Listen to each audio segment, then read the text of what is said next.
Luto tayo ng batang isda. Batang, ito yung ating luya. Ayan, ang ating luya. Ito yung ating sibuyas. Paksiw, adobo na batang. Lagyan natin ang ating garlic. Ito na ang ating mga ingredients. Ayan. Ito yung ating isda. Ito na natin ang ating isda. Ayan. Ito na ang ating batang.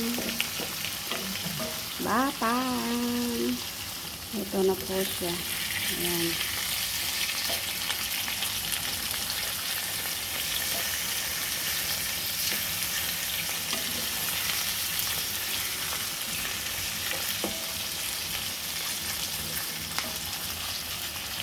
Ayan na siya. Ilagay natin ang ating chili. Ayan.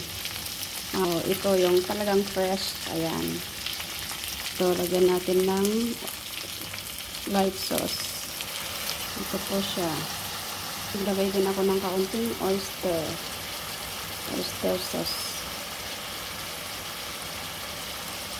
Ito naman ang ating pepper, black pepper.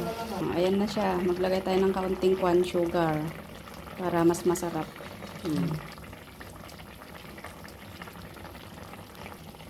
Ito.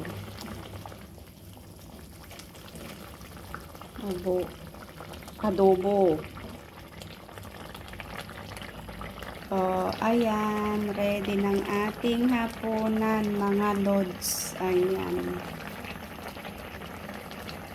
Dinner time.